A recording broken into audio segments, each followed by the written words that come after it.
that the quorum call be vitiated. Without objection. Thank you, Mr. President. I come to the floor today to talk about the defense bill that is currently before the Senate.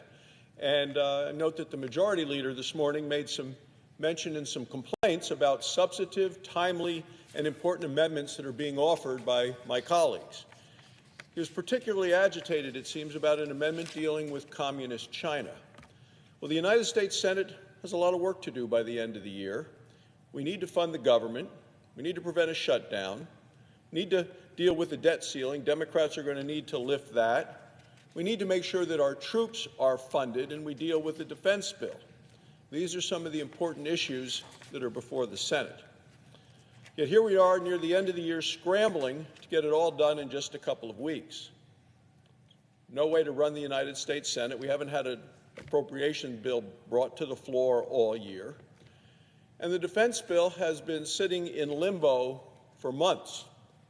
The Armed Services Committee actually finished marking up this bill in July. It's a bipartisan bill, passed the vote in the committee by 23-3. Things don't get a lot more bipartisan than that. So typically the Senate starts working on the defense bill and then negotiates over the next couple of months. We start in June, but instead we've gone months and months and months.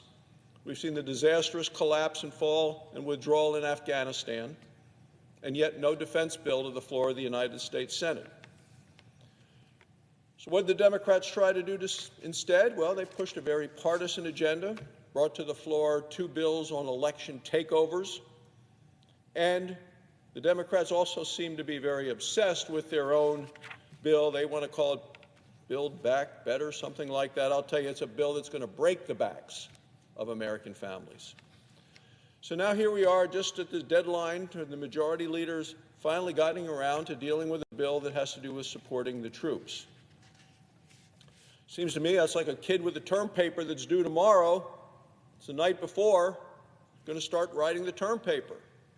Well, if you want to get it right, it takes a longer process than that.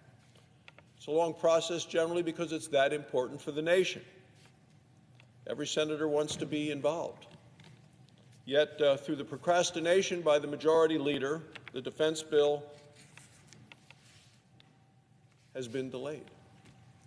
Now, I've made the case, Mr. President, that frankly, national security has been a very low priority of this president and this administration and the majority party in the House and in the Senate. And the reason I say that in Exhibit A is the fact that the budget that President Biden proposed when he came into office, and let's be frank, the budget he proposed was a massive supersizing of the size of the federal government.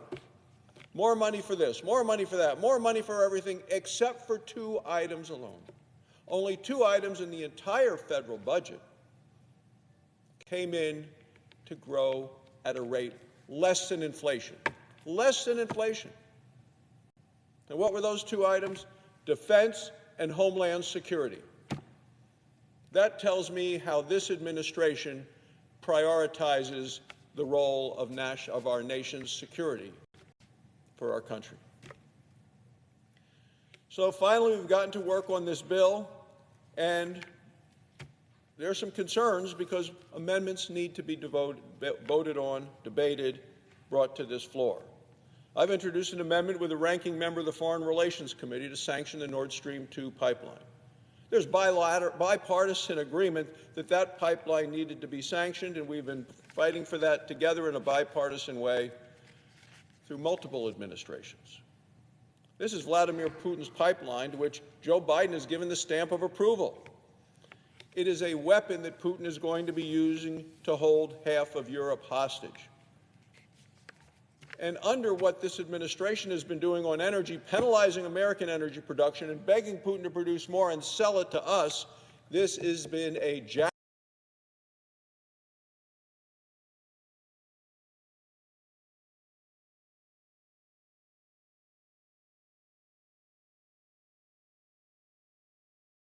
this president's present to Vladimir Putin, a Christmas present. And this is at a time with Joe Biden inflation that we have many Americans worrying if they're going to even be able to afford to buy Christmas presents. This is no time for our nation to give this present to Vladimir Putin.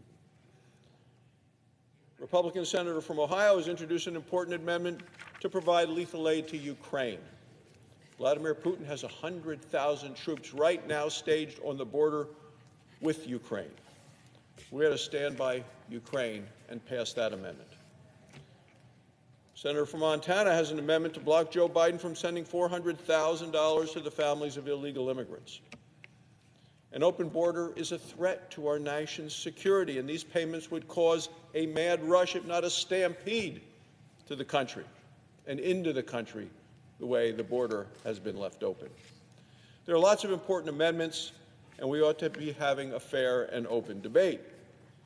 This is supposed to be the greatest deliberative body in the world, and yet the majority leader has tried to cut off debate on some of the most important issues facing our nation. Why? Because we can hear the clock ticking. That's why. He's dragged his feet for months, and now he wants to force us into a mad dash to close this. Look, it's a disservice to our troops, it's a disservice to our allies, it's a disservice to the people of our nation. And yet this morning, the majority leader is pointing his finger. He came to the floor, he attacked Republicans. We didn't make him delay this bill for month after month after month. This is a choice that the majority leader has made. It does seem that the other Democrats have basically higher priorities than our nation's defense. Election takeovers, new entitlements, amnesty for illegal immigrants. There's no way to govern, no way to make important decisions, no way to run the United States Senate. Thank you, Mr. President. I yield the floor.